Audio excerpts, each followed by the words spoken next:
Welcome back. Namibia is currently competing at the 2020 Summer Olympics in Tokyo, Japan.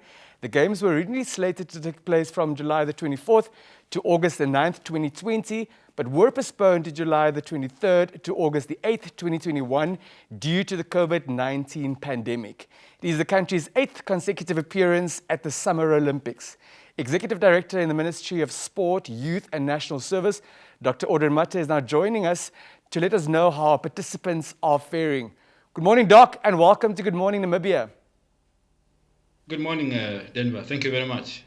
So what we do know is that Namibia first participated in the Olympics in 1992 and has since sent athletes every single time since then. What has the highlight been thus far?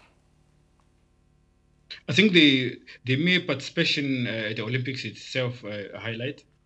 Not very many countries are able to send as many people as we have, and I think it's a great achievement. As you know, the Olympics are very, very, very competitive. There will be thousands of participants, but only a limited number of medals. So that's why you have to be very grateful for me participating. So this time around, the country is represented by 11 participants competing in 5 sport disciplines. Can you give us a brief update of what has been happening so far, Doc? So far, we have had 4 participants in cycling.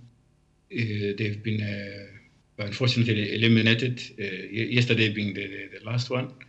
We are hoping that with the coming codes, we can still do a lot better. Yesterday, our cyclist came the 37th. She was left automatically, then she becomes pulled out of the race. We are hopeful. Today we should have had rowing, but because of the weather conditions here, there's an expectation of Teflon, so that has been postponed to tomorrow. Hopefully that will come out very well. And then on Saturday, we expect that we have our boxer, Jonas, taking part on Saturday on the 31st of July. Then really what we are looking for after that will be on the 2nd of August, where both Beatrice and Christine will compete in the 200 race. And then the next courts will proceed after that on the 4th and the 6th of August, up to the 8th, where we'll have Helalia competing in the marathon, and also Reinhold. And then Sadler will compete in the swimming on the 4th of August. So we still have a lot of people that are coming. We are hopeful. We didn't come here to become spectators. We have come to make our country proud. You can't compete for 4 years thinking that you're going to become the last in the race. So we are very hopeful. We are confident that we'll get some medals at the end of the competition. A lot to be excited about and a lot to look forward to. Now, last week we saw endorsements by mobile telecommunications giant MTC. Has there been any other support, especially for our athletes? Indeed, there have been a lot of goodwill from people back home. We still expect that more will still come. At this stage, other than MTC, who have made themselves known publicly, we'll let others also make appropriate announcements when they're ready to do so. But really, we still call upon the private sector to come on board. Sport, any activity is not a government effort alone. It's all of us have a stake in it. Government has so much, we can do so much at one given time. The goodwill of corporate Namibia so far has been really grateful, and we think that more is to come on board.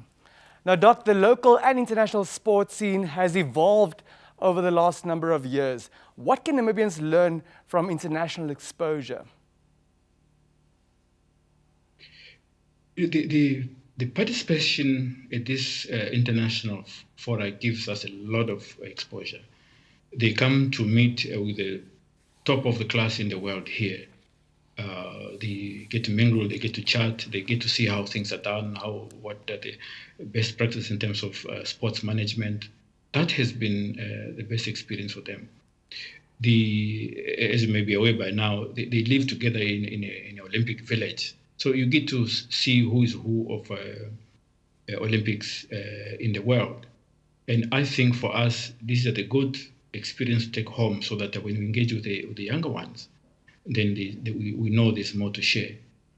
Also, from a sports management, there are probably 4 sports administrators who are here, and they are engaging their counterparts across the world. So there's a lot for us to learn here. Also, at our level, we've made contact with different countries. The Finnish are very, very interested in cooperating with Namibia. And so the French government, they are very, very, very keen. Also, we made contact with our counterparts in Malawi and Kenya and several other African countries, Lesotho inclusive, because Lesotho is hosting Region 5 games in December. So there's been a lot of engagement at different levels of sports management. Doc, hosting an event of this magnitude, of this scale and scope during the middle of a global pandemic is certainly no walk in the park. Our understanding was that everyone would need to be tested for COVID-19 twice a day. How exactly does it work in practice? So, I think for a start, we have to appreciate Japanese efficiency. The moment the plane lands, it takes about 40 minutes for you to get tested and exit the airport. So that's how efficient they are. When you get tested, you wait about 20 to 25 minutes. You get your results immediately, then they allow you to leave the airport. On the premises in the Olympic village itself, you're correct. You get tested twice daily, just to ensure that there's no spread of the disease throughout the compound. Having so many people at once, I think the organizers have done an extremely good job. Part of the measures that are in place now is that you can't simply move around. I've not been able to visit Namibian athletes myself at the Olympic Village because it's a restricted area. You can only meet them during when they go out for participation, simply because they want to cap the spread of the pandemic.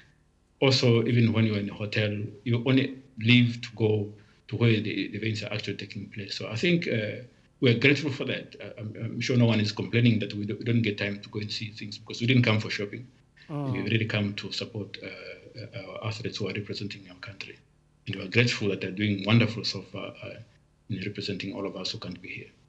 And what happens in the event that one then does test positive for COVID-19? They have measures in place. You get isolated for a while. In 10 minutes, I'll be going to test myself. When they do discover that indeed you are positive, they keep you isolated for 14 days. So you can only leave the country after 14 days from the date that you have tested positive. Just to ensure that, because you can't get on a plane when you're positive, otherwise you reinfect to the others that are on the plane. So you get isolated for 14 days. Only after that, but only if you test negative, would you be allowed to leave the country. But really, that's what it is. For athletes, again, once you test positive, they isolate you, so you're only on for a period of time until you're able to be cleared. Automatically, that means that you have disqualified from participating in the games. We hold thumbs that that will not happen to any of our Namibians there. Doctor, as we wrap up this morning's conversation, which are the possible opportunities and partnerships that you see can emanate from this world-class competition for our Namibians? I think what we have been able to do for now is really to engage other countries, other national Olympic bodies to see in terms of support infrastructure and its development of sport at a junior level, so that we are able to compete also at the level where we mix with the best in the world. So far, as I mentioned earlier on, we've had contact with the French government representatives here and the Finnish, who have been long-standing friends of Namibia.